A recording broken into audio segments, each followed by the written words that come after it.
असां जहिड़नि मुल्कनि में आम तौर गुरबत जे सटियल माण्हुनि जी ॻाल्हि खे स्टोरी करे पेश करण खे अहमियत न मिली सघंदी आहे।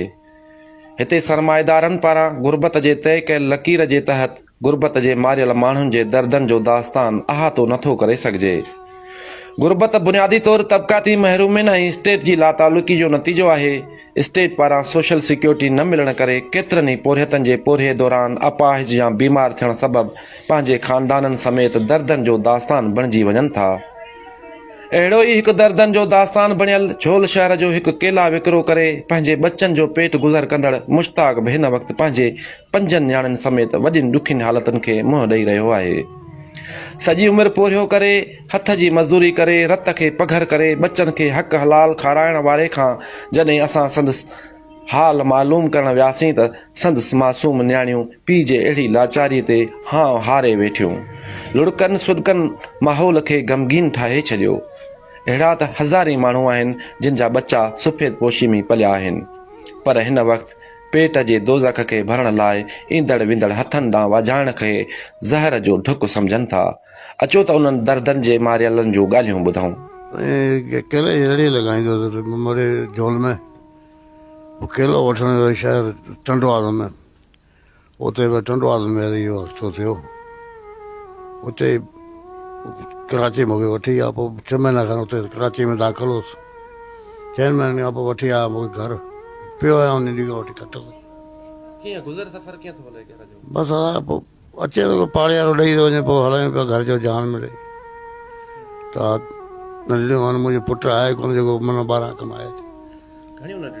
5 नंढड़ियूं आहिनि। जी हा। हा वरी पढ़ाईंदा बि आहिनि, पढ़नि पिया सरकारी स्कूल में। मदद वारा बि अचे पई, ज़िंदगी जो ख़र्च वर्च बि ॾियूं था, स्कूल जो ॾियूं था। नंढड़ियूं मुंहिंजूं 4 पढ़नि थियूं। हिकिड़ी पढ़ी चुकी आहे, ॿियूं 4 पढ़नि थियूं। नंढड़ी हिकिड़ी ठीक रहे कोन, हुननि खे साह जी कसर आहे, पई आहे वीचारी घर ते खट ते पई आहे। बसि पोइ हाणे ॾुखियो सुखियो थी हलायां पियो घर जो जान। को अलाए वली अचे थो ॾेई थो वञे, न हलाई करायूं पिया, पई आहे खट ते नंढड़ी। हमारी ये एक ही दुकान है, इसमें से ही घर का सारा राशन वगैरह लेते हैं और कोई कमाने वाला भी नहीं है, सिर्फ बाबा है, वो भी चल नहीं सकते। ये दुकान का मतलब दुकान में से ही होता है, 200 या 250 ही बचते हैं। अच्छा, फिर उसमें से गुजारा तो नहीं होता? कोशिश करते हैं, इसमें से ही गुजारा हो जाता है कभी, या तो कभी भूखे सो जाते हैं। कुछ पड़ोस वालों ने किया और कुछ डॉक्टरों ने, और जो घर पर था वो भी अब्बू के इलाज पर लगा दिया था।